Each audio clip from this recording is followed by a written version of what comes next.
There, of course, is Gerard, longtime Prime coach, former Warcraft 3 pro, and more recently attempted Hearthstone pro. But here he is, back in his more comfortable role as a coach for his esports organization. There will be the LeBlanc ban right off the bat. Yep. Not too surprising there. What will SBENU be looking to take out of the pool? Obviously, a lot of priority for this team on Gragas. If they can get it in that first round on the red side, I'm sure they would be quite happy. But just again, looking at how they lost to Samsung, they did get a nice dive off of a lane swap in that first game, and they may look to abuse that again if they can find it. But Samsung recovering quite gracefully in that particular situation. Again, Samsung, I felt that from watching their matches in the qualifier that their main strength right now is just their turret control, their objective control, and they've been able to make some comebacks. So there was a conversation at the Prime House earlier today that went like this: what should we wear in the booth during picks and bans? And someone else said, how about a shiny, pale, flesh-colored coat? And they're like, yeah, great idea. Here we are. All right, Sejuani actually banned right here. But Eve is one of those junglers that hasn't been really playing to the Cinder Hulk meta as much as most other players. Like we said, stuck with that Nidalee for a long time, still really likes to make those. He's a very duelist-oriented jungler. He has that very unique build on Nidalee where he'll go machete straight into tier. And it will be gets through. First pick Azir again. Crown known for his Cassiopeia, Azir, and LeBlanc play. And with Cassiopeia banned, feels comfortable taking that Azir. Obviously not worry about Sasan possibly playing Zed into him, even though he'd have to blind pick it anyway. So Gnar hovered over by Soul. Maokai, which we saw as such a high priority pick in our last match, not being taken yet. And they may prefer just to get that range versus melee matchup if they have it in the top lane. Potentially taking this Vi. I mean, the top 3 popular junglers are not available right now, so we're going to see some interesting stuff in the jungle this game. Catch mulling over his options. Should be mulling over Elise. That is not a great pick right now. Sivir Maokai. Very powerful priority picks, and that's what they're going to lock in. You can always pick that jungler later. I think that's a good choice. So we'll see if Eve plays this Lee Sin. Might go back to that Nidalee. Or Nunu, still available too. See it a lot with the Azir. I think the Nunu pick here is quite good. Obviously, they already have the Azir, so you've got a lot of synergy going there. Samsung did play the Azir-Nunu combination in the qualifier as well, and it was just about their zoning on turrets, and SBENU was too slow to react to the turret pressure. So if I'm Samsung coming in here and I can get champions that I can really just push down turrets quickly with a Nunu, I'm going to go ahead and take that. They can take Lucian here just fine. Fury obviously very comfortable on that champion. There's the Janna for a little bit more disengage. And for some really powered up AD carries as well too with that shield. Adding that AD. Really good way to take down some early turrets. So it seems like Samsung just coming in with the same game plan that saw them to a victory in their best of 3 against SBENU in the qualifiers. Could take the Lee Sin here. Again, that was a pick that has seen some resurgence. Yep. And are we going to see the Bard? I feel like we're going to see Bard at some point during the season. But it's just such a hard champion to work into team compositions. Hard to use it well. So, by the way, we are on patch 5.8. I was misinformed about the patch we were on, which I figured out as soon as Zed was not taking 1 second to return to his shadow after Death Mark. So the Lee Sin is a bit of a riskier pick under these circumstances, but they're going to take it. Oh, well, Nautilus is cool too. But.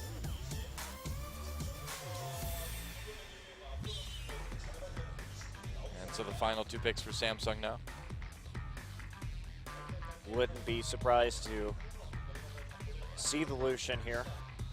But they're trying to make plays again in the early game. You have to make this Lee Sin count. Hecarim still available. It has been one of Kuve's best champions, Hecarim, and then Lucian. I can easily see being the picks. Looks like it certainly might be. You never know, too. This could be like a mid Lee Sin and a jungle Nautilus for SBENU as well. That would be quite surprising. Well, I've learned to be unsurprised by surprises here. So what is SBENU going to do? They're in a little bit of a bind right here. Sasin, I'm not sure if he is going to be up to the task of playing Zed here. And if they play Kassadin, they run into a situation. Okay, they're going to play Fizz, actually. All right. Well, this is dangerous. Not great wave clear, and how they lost last time. Why I was saying the Kassadin was risky is because SBENU just had their turrets kicked in by Samsung in their last matchup, and so by playing Fizz, you're running with limited wave clear besides this Sivir, and that Sivir can be bullied out by this Janna Lucian lane at least early on. Also, very little wave clear coming in from the jungle, so I don't know about this. Samsung, I think, has a pretty nice way to win this game as long as they can continue to put on the pressure, which shouldn't be an issue given their composition and Eve's recent propensity for staying in lane and just sitting there in blood-boiling fury and then following him around the map until all 3 outers are dead. Hey, that works. It did work. It's going to be an interesting. It's going to be an interesting season for Samsung as well, too, because they're not the rookie team anymore. You know, now people are looking for these guys for some development as a squad, and I think already from picks and bans, they're showing that they're interested in expanding kind of their repertoire. They're not just that crazy all-in fighting team that we saw at the beginning of last season anymore. Well, to be fair to Samsung, they also weren't even the worst team in the league by the time the season ended. I think that honor belonged firmly to Incredible Miracle. Definitely. Well, we'll see who takes game 1. Samsung versus SBENU Sonicboom. Let's get in the game.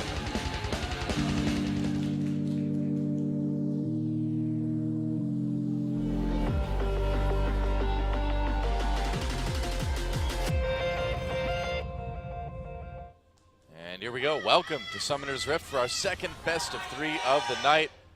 And I've got a feeling that Kuve is going to be heading back to base very soon because he has not bought items yet. He's just so excited to get out there. He's like, yeah, we're back. Champions is back. I'm feeling good. I'm ready to throw a ward into try.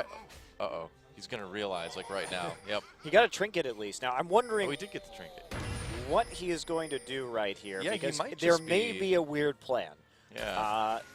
Sometimes with Hecarim, if you do that camp early with Smite, I mean, we've seen situations on Hecarim where you buy Flask, and then you do a jungle camp, and then you go back and buy Cloth Armor, or something like that. So he may be waiting to see what his lane is, but I somehow think he's just going to go back and Yeah, there we go. Flask. Yep, get the Flask. Yeah. Okay, but he's not probably going to not buy anything else, because if he is in a lane swap situation, that Cloth Armor is going to be quite useful, especially if he has to go back to the jungle and jungle for a little bit. Whereas Cloth Armor, obviously, against Maokai, not going to be particularly awesome for him, but they're trying to anticipate a lane swap because of the fact that SBENU played the lane swap better last time, so they can be confident doing that. And, of course, the Samsung fans still here. The Samsung fans are really diehard, by the way. Yeah, they are. Like, if you... Fury, so Fury-T, I guess. Whatever. Whatever, Samsung fans. It's okay. Yeah, but if you're looking for hardcore League of Legends fans in Korea, Samsung is definitely one of the craziest in a good way. Looks like they're going to give the big Krug over to Fury. Yep. Yeah, going to go ahead and clear the Krug camp right there. Now they know Lee Sin is starting over at that blue buff. Yep. And lane swap has commenced, so no freeze here for Samsung. This Crown looks to bully out Sasin early on. Now Nautilus is going to go ahead and check over at the blue buff, see if he can... Is he actually... No, he's not taking damage. He's going to do the small camp here. This is really annoying for the enemy jungler because that little bit of XP can really slow them down. Now there was a Wolf Spirit right there chasing him around a little bit. But you want to take these 2 small golems because it makes it very difficult for the jungler to level up off of this camp. And Catch may go ahead and take that blue, but very quick dragon. So what we've seen so far, no freeze from Samsung. Quick shove into the turret, followed by a dragon. Now they knew that their blue was being taken, so they're going to go ahead and sacrifice it. They'll be happy to make that trade. Eve not really needing a blue buff. Of course, with Nunu's passive, you're going to get a lot of free spells anyway. Right. So a good adaptation by Samsung. They're not phased at all by losing that blue. Cuvée may be like, well, I wanted that blue. Well, too bad, Cuvée. You can get the Gromp. And get the Gromp he will. That's right. Kind of sounded like an insult when I said that, huh? All right, now the question is, get the Gromp. Are they going to dive this on the next wave? Sol was able to TP into the bottom side, and they saw Hecarim over at the Gromp, and it doesn't look like he's going to be able to break that freeze quite yet. So he's just going to recall, and then will he TP or just walk into lane? A bit of a difference right here, but Samsung definitely looking to go ahead and fast push this a little bit. Sassen, that playful trickster, gets a bit of damage down. Luna's still here. It looks like they're trying to reverse this and just freeze it out at the moment after picking up the dragon. Oh, a little bit of damage onto Sol. Luna does not connect with that whirlwind. Yeah, Crown getting a nice little CS lead early on, but you do expect Azir to be a bit of a bully in lane early. Yeah, especially against this Fizz. Yeah. Not too surprising at all. Yeah, I have to be really careful kind of bouncing around the Sand Soldiers. Meanwhile, Cuvée does spot out the Scuttler right there already taken. Will be doing some bit of counter jungling in response. So Cuvée ahead in CS, despite the fact that he just isn't going to lane. Instead, helping out Nunu. A bit of the counter jungling, and Ketch isn't going to find too many camps right now. His topside jungle already cleared out. Now his Raptor's cleared as well. And he hasn't been able to make any plays with this Lee Sin, although still early in the game. Well, you know, that's the power of that Nunu, too, is you can get in and invade and take so much of your enemy jungle. Well, especially with the smite, too, on the top laner, Ketch is going to be losing a lot of camps if this continues. It's like Samsung has chosen to push this wave in the end. Lee Sin is there waiting just to make sure that there isn't any diving. Sol can go ahead and pick up a lot of that experience and CS. And finally, we may see a return to the top side, and Cuvée at 5.5 minutes into this game will hit the lane. Eve is there as well. They want to break this freeze. Yeah, picks up that skirmish for Saber really quickly this game, too. Wanting to be able to fight as easily as he can. So here we go. Easy clear out right there. Eve just patrolling the tri-brush, making sure that there isn't going to be too much of an all-in attempt here onto this Hecarim. And so both teams playing out this lane swap pretty well, actually. Different styles, but making it work. Samsung still with a slight advantage. That blue steal, of course, not really worth the dragon that Samsung saw earlier. So nice to see Samsung cleaning up some of those situations that cost them. Wow, Sassen taking a lot of poke from that one Sand Soldier. Man. And Sol able to still get a decent amount of farm down in bot lane. I'm a bit surprised that we see Luna hanging around bottom side so much right here. Now with the freeze, Fury should be able to handle himself, and that should open up Luna for some more roaming. And the counterplay against this Lee Sin is very important. Yes, they did get some nice wards onto the top side, and look at the play too. Eve actually opting for a sight stun before even upgrading his machete. So they're putting a premium. They know if Ketch can't make plays early on this Lee Sin, he's going to be irrelevant. Here we go. Yeah, Crown ulted by Sassen. Here comes Ketch as well, too. They're going to have to push him back into turret. Eve helping out quite a bit there, and there's just not a lot that SBENU can do. Yeah, he used his barrier on that. Didn't see fit to try and make some sort of flashy play with the Emperor's Divide, instead just playing defensively. And yeah, I think Samsung knows that they have this tremendous scaling advantage this game. I mean, they've got a blood-boiled Lucian and a Azir, as well as a Hecarim with Smite. So it's interesting, though, because patience isn't really a talent that Samsung had in the past. Nice forcing the flash right there on Sol, and that's true. Yep. You know, they haven't played well in the late game. Methodical is not how I would describe Samsung as of last season, but look at how they're playing. Eve, that jungler who traditionally has liked to play aggressively, this time going for the least aggressive, most vision-centric build possible.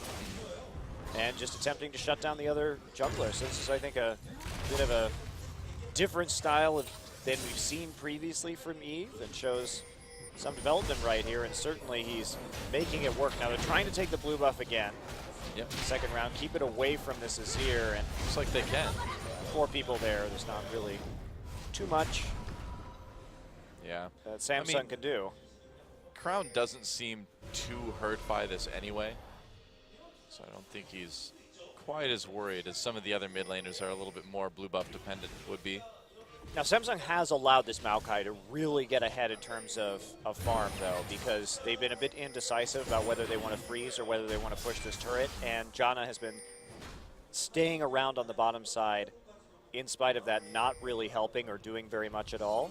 So they need to make a decision about whether they want to fast push this or whether they want to freeze it. Well, the decision doesn't have to be made any longer because we now have the 2v2 right as this dragon's about to spawn. So SBENU swapping back into the bottom side for that control at the appropriate time, but really deep wards going in the interim as they see Maokai in the top lane. Wow, this is probably already the most methodical and well played out early game I've seen Samsung do. I'm quite impressed by Samsung, what we've seen. Another dragon immediately on it. Look at the timing, too. Right after it spawns, 6 wards in the enemy jungle. They know exactly what's going on. Kube is standing around in the far back from the minion wave, waiting to TP if necessary, where he can't be interrupted by Soul. Yeah. And that is an easy dragon for Samsung. Yeah, this Samsung team is looking a bit different in a good way. And it's only the first 9 minutes of the first game of this season, but already they're really showing a lot of poise that they didn't have before. Yeah, I really felt we saw this in the qualifiers as well. What impressed me was how well this Samsung team was adapting to being from behind and figuring out a way to get back in the game. And here's Eve again, just standing in lane, blood-boiling fury. Well, that works. And now they're going to fast push the mid tower. So they've identified that this Fizz still has very low wave clear, only a couple Doran's rings, and they really want to take this down from 50% to 0. They've got great siege, and they have that Azir along with the Blood Boil. They already have the BF sword, so this should be pretty easy for them. This is great play from Samsung. Yeah, I think they're going to get this mid lane turret too. It looks like SBENU might want to fight here. Catch coming in as well. They have the ult onto Eve. Not the most ideal situation here. Catch getting very low though. Eve as well. That's another kill. First blood for Fury as Samsung disengages. Nice heal from Luna coming in. That's a double kill now for Fury, and they just absolutely destroy SBENU in that team fight. They lost Eve, but getting the double kill onto Fury along with that first blood gold is pretty huge. Well, they were so ready for that in the end. Look at the wards they have at the bottom side of the map right there. So they knew everyone was coming up, ready to take that fight, and they played it out well. And they're going to get the turret. Oh man, the knockup onto Sasson. Can he get away with playful stricter? Fury flashes in. Another kill, this one going to Crown.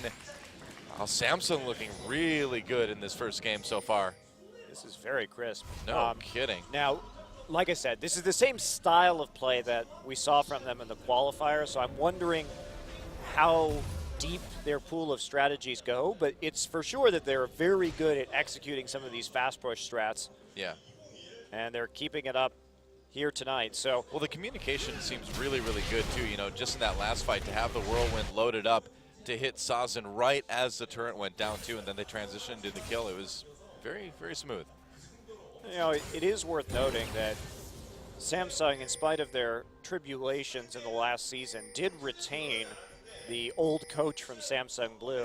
And that's a coach that, if you think about Samsung Blue, that was a team that in 2013 was pretty laughably bad. Yeah. Oh, they're going to catch Eve here. Even a little bit of trouble using his ult. Getting kicked back again. They're going to use 2 ults on him, actually. There's a knockup. The shield from Luna might be enough, but here comes Sasson to try to finish things off. He's going to use his ult. So there you go. Now 3 ults used to take down Eve. There's a miscoordination of timing there between Luna and Eve on getting the wards in. So they walked into a dark jungle. He walked into a dark jungle by himself and sort of got what he deserved right there. Will this lead, though, to possibly an easier objective for Samsung because SBENU doesn't really have the ability to fight it too much? Let's see what they choose to do with this. Blue buff is up right now for SBENU, and Catch did have to go back. He will be building Cinder Hulkleys in this game, so his late game contributions are going to be pretty minimal. Cinder Hulk Lee Sin. Okay. But look how much this opens up the map. And Fizz somehow has to figure out how to get over to this blue buff. Yes, they have the vision right there, but they have no pressure in mid or bottom. There's the turret going up. It's so hard for them to take this blue and live. They're going to try. There's a knock-up on the catch. Had to take it on to catch. Yep. So they couldn't transfer it over. So Samsung just playing this big pressure game. Yep. I mean, denying it from the mid laner and putting it on a jungler that doesn't really need it is almost as good as taking it yourself. I really like what we... yes, Eve has died a couple of times this game, and that last kill in particular wasn't too great. But look again, they're already loaded back up. 4 men pushing this turret. There we go. Go in after Divide, pushes Secret back. Nice play from Crown to give Fury another kill there. Wow. And Fury has really been hard carrying this team too. Yeah, definitely. And this is the player you want to hard carry. Now, Fury, we know, is an extremely good player in solo queue. Oh, culling used. Nuclear has to pop his ult just to get out. Wow, look at this too. Just healing up right there in front of the turret. Can't quite take it down, but Fury is a player who spent most of last season with 2 accounts in the top 15 in Korean solo queue. So his mechanical skill has been there. It's just been his team coordination and synergy with his teammates that's been a bit lacking, but they figured out this strategy that works, and it's not like Samsung's going to get less powerful either. An early gold lead and this level of control is so valuable because Hecarim and Azir are going to scale like crazy into the late game, particularly with the Nunu there to amp Azir's damage up even further. Now, Cuvée is a little bit behind in CS to Seoul. It's about, well, quite a bit behind, actually. But you do have to keep in mind, of course, with these Smite top laners, never mind, to catch onto Crown getting completely caught out there. Whoops, that happens. But going back to Cuvée, you have to understand some of the CS's jungle camps with more money attached to them, so. Second time we've seen a Samsung player walk into a dark side of the jungle with very little respect for where his opponents could be this game. So does happen, I guess. Yeah, Samsung not respecting that vision control as much as they should. Well, Dragon back up in about 5 now. And no Azir there for this fight, however. Yeah, looks like they might have to give it up. Well, also We'll no see. wards from SBENU, like literally you're none on the bottom side of the map. So it's very dangerous for them to walk in there, and they don't have ults. They can just push Sasin away a little bit here. You need that Fizz ult if you want to fight this one. All right, just pushing up the mid lane again. About enough time for Crown to revive and head back down, and now the pings are coming in. Yep, they see that recall. I mean, the warding is so good in the enemy jungle for Samsung that they can take another essentially free dragon because they just know they're completely safe. 3 dragons already at 16 minutes. Holy cow. And 2 turrets ahead in kills. Yeah, what a game so far for Samsung. Yeah, again, some silly mistakes from Samsung, but on the whole, their strategy is really coming together. And that is sort of an echo of what we saw in the qualifiers as well. They would make some really silly individual mistakes, but as a team, they would figure out how to win the game. So if they can eliminate some of these individual misplays and couple it with this strong teamwork that we're seeing, they're going to be a much better team this season. So far, so good in game number 1 anyway. Yeah, if we think back to Samsung, what was their big problem really? It was that, oh, there's a smite. Stole it. Their problem last season was that they really they couldn't figure out how to play compositions properly. And they didn't play with a whole lot of cohesive strategy, but it's definitely not the case in the last couple of weeks. Cuvée. Oh, Cuvée might be getting dove here. We'll see if he can get away on his ult. He's trying to make something happen, but there's the ult from Sasin as well. Moving back again. And nope, not able to get the turret to do enough damage. Nice aggro juggling on that turret from SBENU. Yeah, but at the same time, choosing not to use his ult right there, it would appear, holding it to see if he could make a play with it after he comes back up, knowing that he was dead regardless. And in the meantime, Samsung continues to push forward 2 lanes right now, gets a turret, and looks like it will be a 1-for-1 trade in the end, but they're going to lose a lot of CS to that mid lane. I suppose that's the thing, you know, is if you see that you're going to get taken out, you might as well just make it last as long as possible. Let your team get that top lane turret. And you can still maybe make a TP bolt play right here. As we see the home guards already completed for Cuvée, even though, again, he is falling pretty far behind in terms of CS. So Sol will be getting tankier and tankier. But that said... Oh, they might be catching people here. Eve finds Tucson, and actually SBENU just on the run now. Sonicboom. Okay. Another blue buff. Keep this away from Sassen one more time. Yep, Sassen moving off to the side. He's going to try to flank here. It looks like they take the blue buff and they get out just in time. So no fight opportunities in that narrow corridor for the SBENU Sonicbooms, or just SBENU Sonicboom. It's not like no S. It's not like the stealths, though. Stealths. I know we're that's used right. to random plurals on our Korean teams that have airplane-sounding names. It's true. But it's just the Sonic Boom this time. They are a singular Sonic Boom. It's because they're together, Doa. They're all together in the Sonic Boom plane. Wow! Oh, and the flash from Secret gets out of Emperor's Divide, but trading a flash for an ultimate. Not feeling too bad, although Crown used his barrier and his flash there, too, so getting a bit overeager. Yeah, it was a bit of a preemptive barrier right there, trying to make the play and anticipating what would be coming next, but instead, Secret does manage to get the fast fingers on the flash and taking a huge amount of damage. Oh, okay. He got the crit. Wow. Yeah, wow indeed. I mean, he already has that zeal there in Yeah. addition to the Infinity Edge. So what is Samsung going to do with this? They're pinging down onto the top side, wanting to do something. Sassen. Well, they're going to try to catch Sol here, it looks like. Sol, has to teleport back to base. It's a nice little edge for Samsung, as they'll have that teleport advantage now for a few minutes. I'm just going to go ahead and take this Scuttle Crab right there. The question is, do they know they have the TP advantage? Well, they were heading up to try to find him initially, so I would imagine, yeah. They know he got out somehow.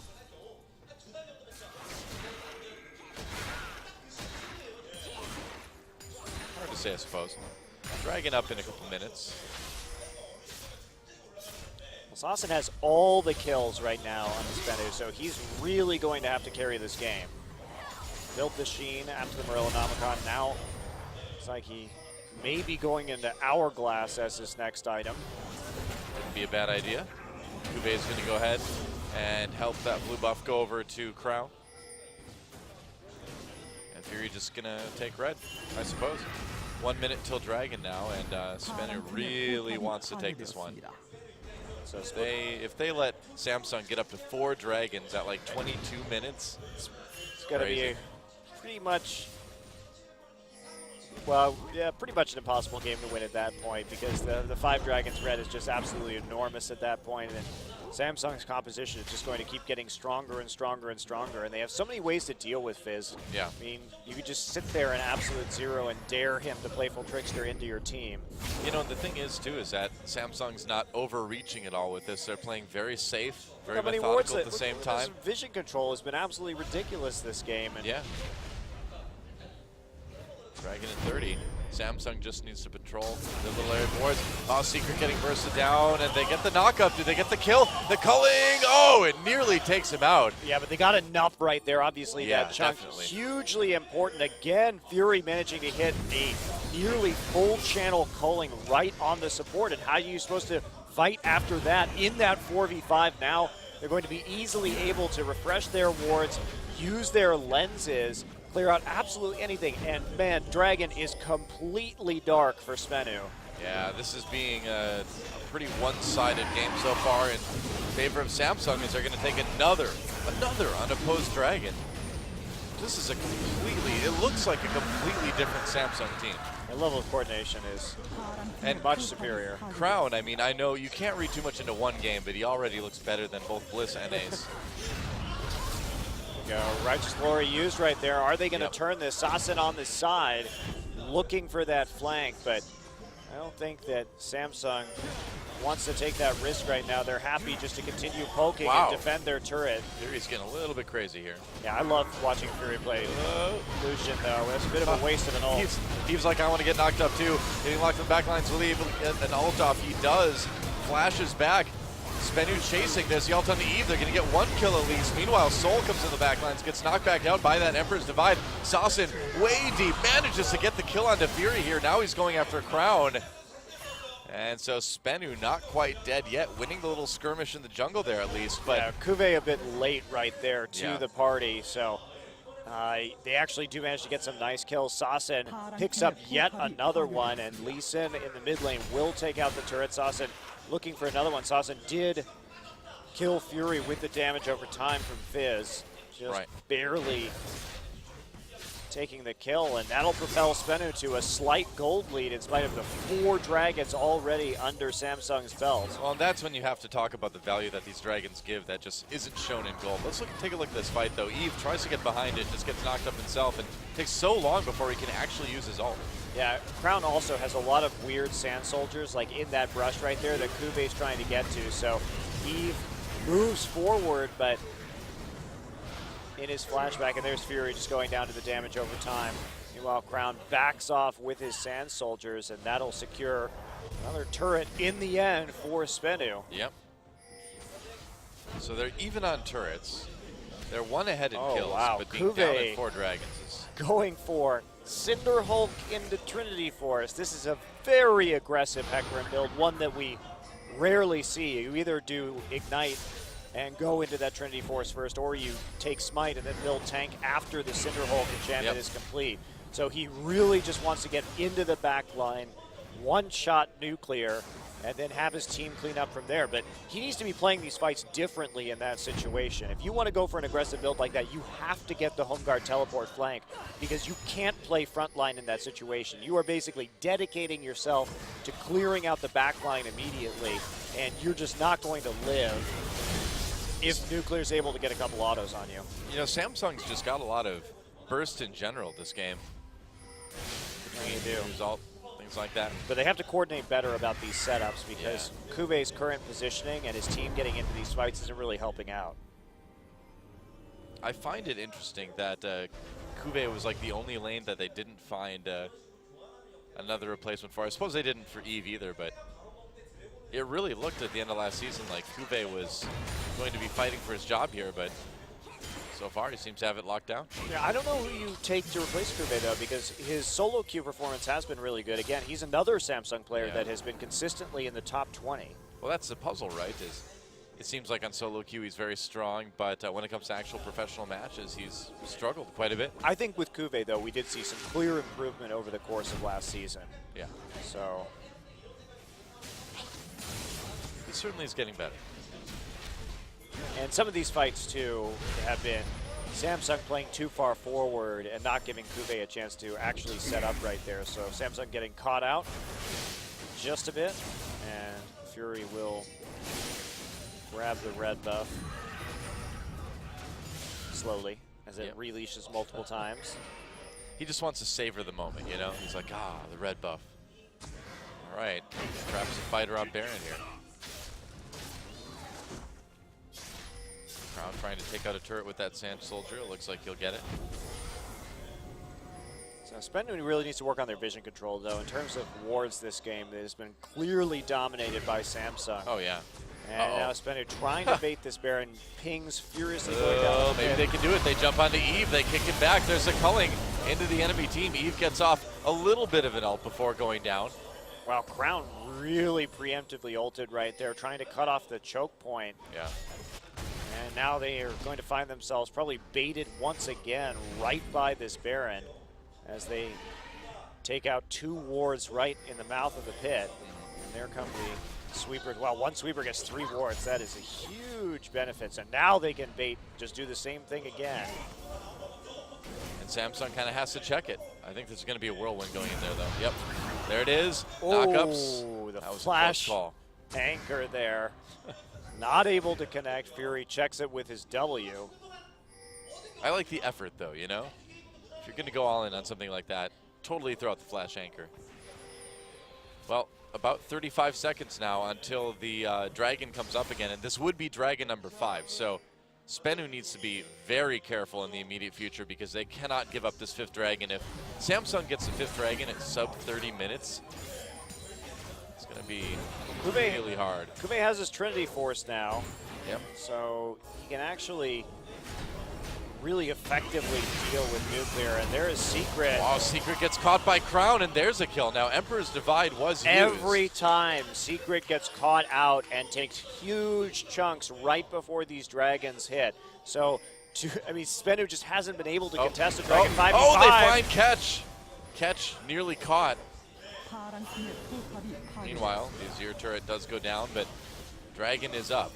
And so can SBENU win the 4v5? Here we go, Righteous Glory used. They're going to jump into Crown the back lines. Immediately Luna pushes people back with that ultimate. Kube getting chased around, but it's splitting up the SBENU team. That's allowing Samsung to come in from behind and win a pretty easy fight. Goodbye, Sasin. And it looks like Fifth Dragon went to Samsung. Oh boy. And now, do you go ahead and take the Baron here? Kube's already recalling. He can come back in with full HP. They're slowly ticking off these wards, and now they're just going to go for it. Yeah, they're going to take out the Baron really quickly, too, as you can see. SBENU coming in, teleport him, just to make sure that Kube can help out a little bit. There goes actually Baron. Got the Baron right there, even though he used his smite, and there Culling. we go, another culling. Look at that damage on a Nuclear, the flash ahead. Fury can't quite get the kill, but it's all about pushing people off of these objectives. Man, that is some damage.